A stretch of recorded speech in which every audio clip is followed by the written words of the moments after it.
Oi, pessoal, tudo bom?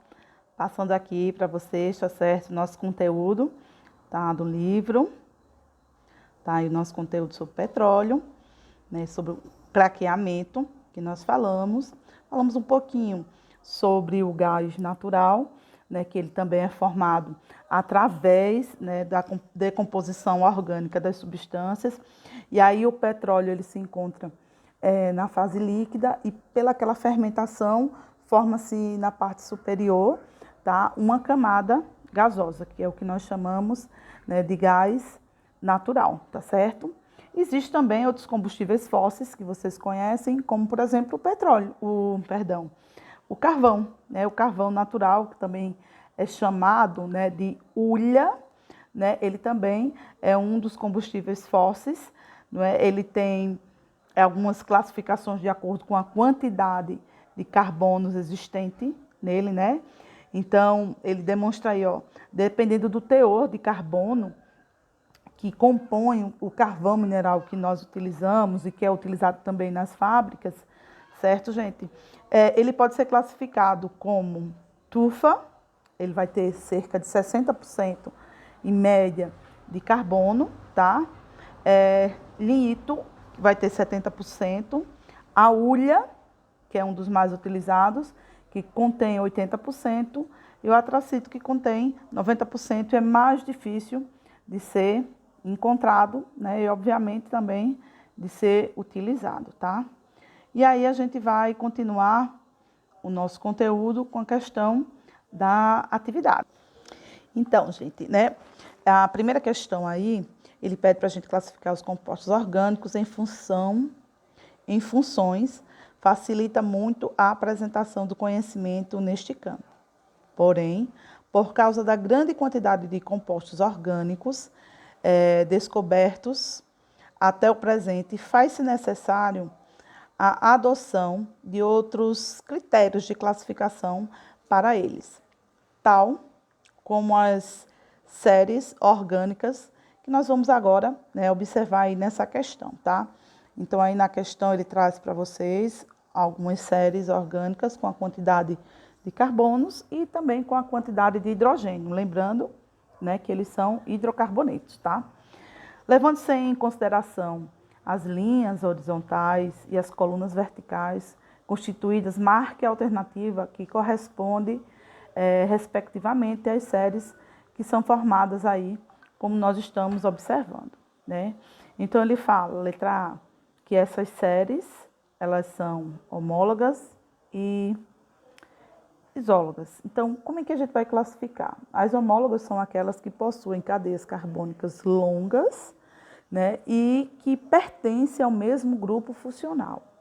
Quando a gente fala nas isólogas, elas são cadeias carbônicas que na sua estrutura elas vão apenas se diferenciar pela insaturação, tá bom? E aí ela fala também em heterólogas. E o que é que são? O que significa isso? Que são cadeias carbônicas, não muito longas, elas são menores, né, e que elas se diferenciam também pela questão do grupo funcional. Então, quando a gente olha essas estruturas que estão aí compostas, as séries de colunas de linhas horizontais e verticais, o que é que a gente vai observar?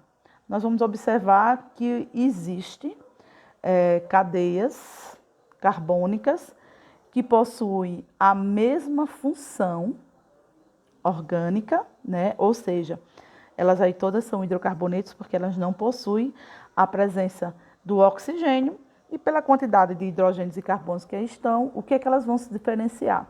Pela insaturação. Então, elas são classificadas como isólogas, tá?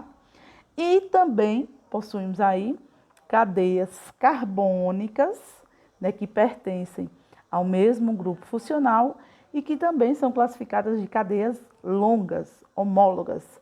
Então, a resposta correta para essa letra aí é a letra E, ok? Vamos lá.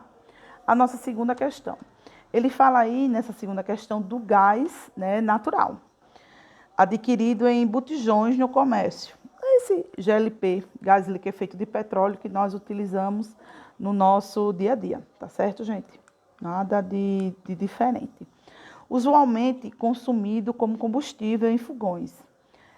Então vamos lá fazer a análise desse composto, né?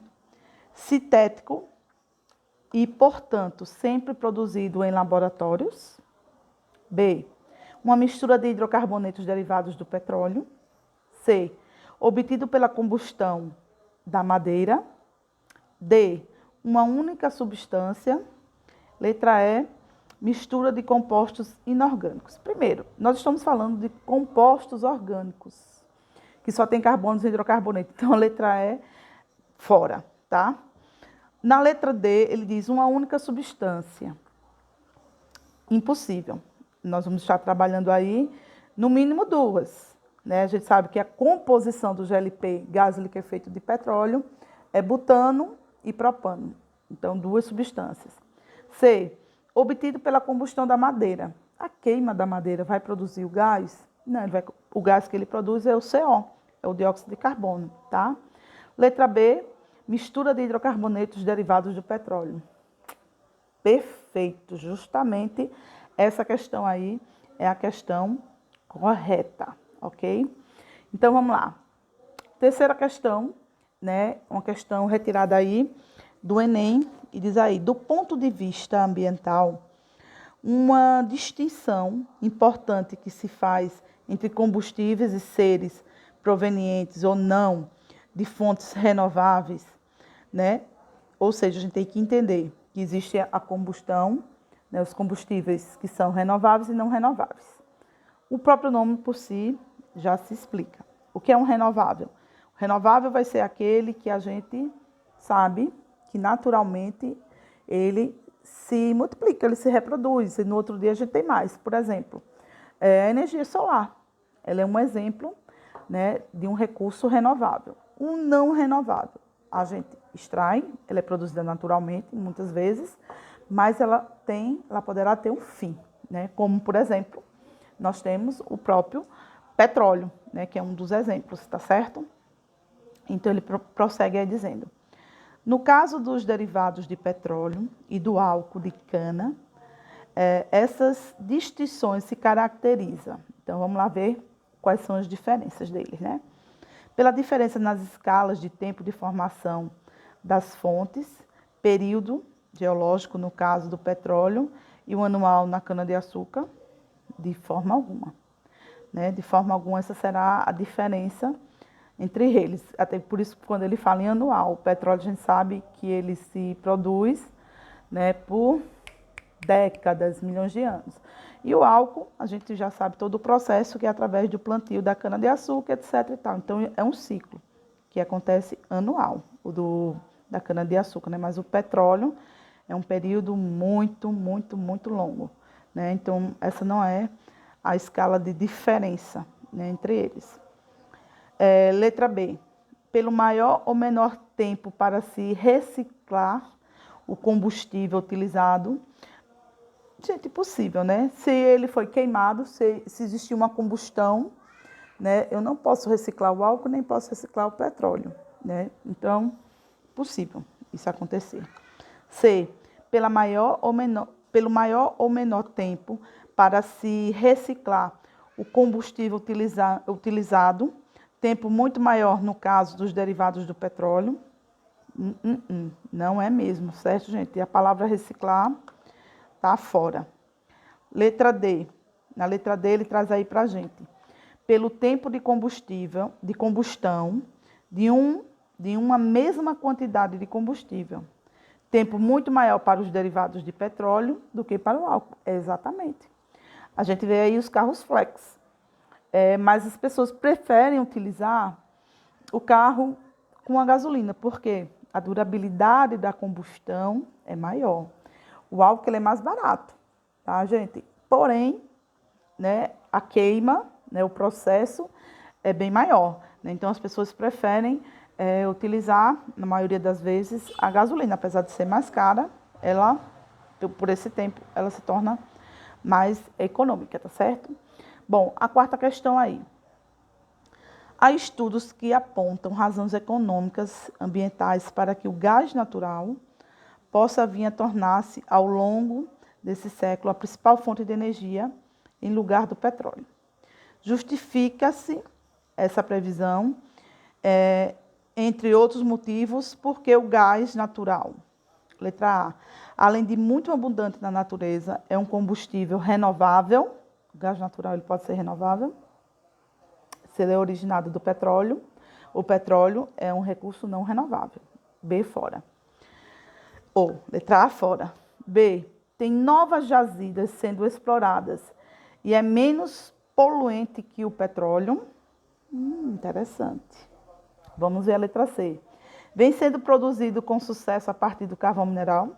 Não, ele não é produzido através do carvão, né? D, pode ser renovado em escala de tempo muito inferior à do petróleo? Não, eles andam junto. O período geológico deles, né? A partir do momento que o petróleo está se formando, o gás está se processando ali e formando na parte superior. Então, o período geológico dele nas jazidas, nessa produção, é similar, né? E o metano, quando ele entra em combustão, ele chega a poluir menos, né, do que o próprio petróleo, tá? Pode ser renovado em escalas de tempo muito inferior que o petróleo, não, né? E letra E, não produz CO2, ele produz, né? Toda a queima de combustível fóssil, ele vai produzir o dióxido de carbono, tá certo, gente? Então, a resposta correta aí, da quarta questão, vai ser a letra B, beleza? E a quinta e última questão de hoje, que eu estou respondendo para vocês, os demais foram vocês que vão responder, diz assim: o que é operação de craqueamento, cracking, realizada nas refinarias de petróleo? Qual o objetivo desta operação? Bom, gente, na aula passada eu falei um pouquinho para vocês sobre o craqueamento, né? O craqueamento, na verdade, ele é o quê? A quebra de cadeias longas de hidrocarbonetos, né? E o objetivo principal é o quê? Utilizar, transformar ele em petróleo, certo, gente? Então, o craqueamento quebra as cadeias longas de hidrocarbonetos e o objetivo principal vai ser o uso da gasolina, que é o que mais se utiliza. A gente tira gás natural, metano, propano, nós vamos retirar do petróleo o óleo diesel, né? O pinche, a parafina, enfim, uma série de substâncias. Mas a que é mais utilizada por nós, sem sombra de dúvida, é a gasolina. Então, o craqueamento nada mais é que a quebra dessas cadeias longas, tá certo, gente? O objetivo é justamente transformar ela em gasolina. Entendido? Dúvidas? Estou à disposição de vocês, tá certo?